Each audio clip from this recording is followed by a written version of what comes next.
Hi, my love, it's Steph here, the head trainer at Yes Apply, and I'm excited to talk to you today about why I became a mindset coach.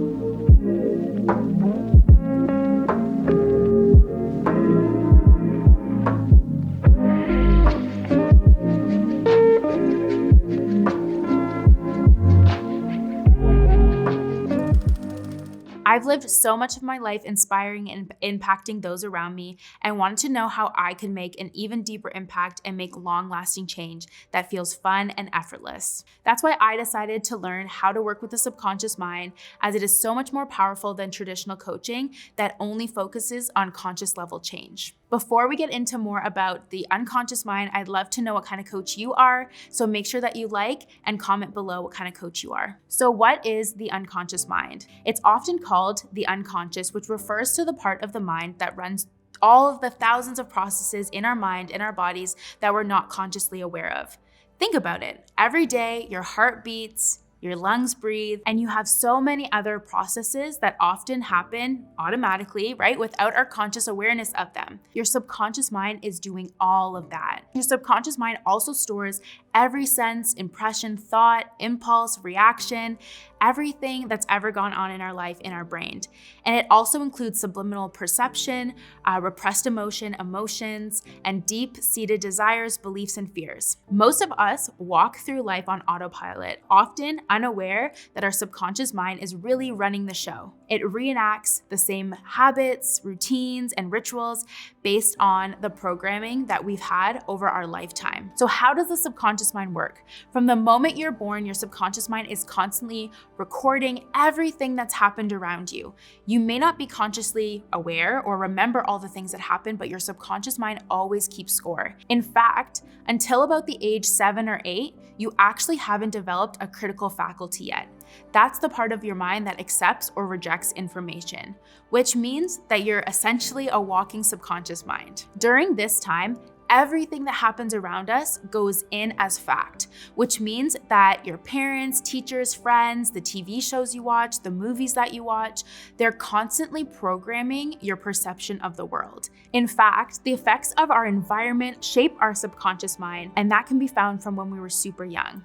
So we start both downloading and uninstalling programs for the sake of efficiency. For example, our subconscious mind learns to only give meaning to certain speeches or sounds that we learn in the language that were spoken by the people around us. So we're always learning to take on the habits of those around us in order to survive and thrive in the environment that we're born into. So first and foremost, the subconscious mind wants to keep us safe. So we may pick up on the beliefs around us from childhood to maybe not lose the love of your caregivers, so that you can have that powerful effect on your future when these subconscious beliefs turns into limitations that stop you from reaching your biggest goals. So now that we know a little bit more about the subconscious mind, how do we reprogram our subconscious mind to make big shifts in our lives? And this is why I became a mindset coach, because I love this part. In neuroenergetic wiring, what we do is we focus more on the identity of understanding what specifically does it take as the version of us to easily and effortlessly achieve our goals. Rather than with traditional coaching that focuses on your capabilities or your behavior and environments, we tend to work on the higher levels of the mind to make impactful change. So usually when a person decides that they want to make change in their life, say for example, they set a goal to change a behavior, they may say something like, I want to get into shape, so I'll go to the gym 3 times a week. Have you ever seen that in your life or maybe experienced that yourself? If you ever see a fitness goal or set a fitness goal, you probably already know what happens in most cases, right? The goal fizzes really, really quickly and the person starts to fall back into old habits and old routines. This is because when we just try to change our behaviors, it can feel like a lot of effort.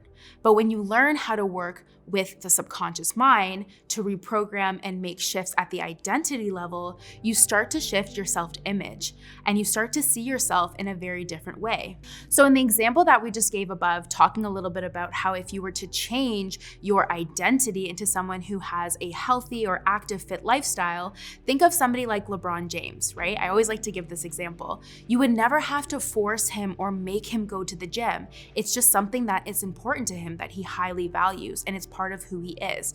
So it doesn't feel like effort to go to the gym. He's just excited to go because he gets the opportunity to go and move his body because it's something that is important to him. Same thing like if you wanted to become a mindset coach, rather than focusing on, learning specific just tools and techniques, how can you shift your identity into becoming a mindset coach and really leaning into what's important to you? What do you believe about yourself?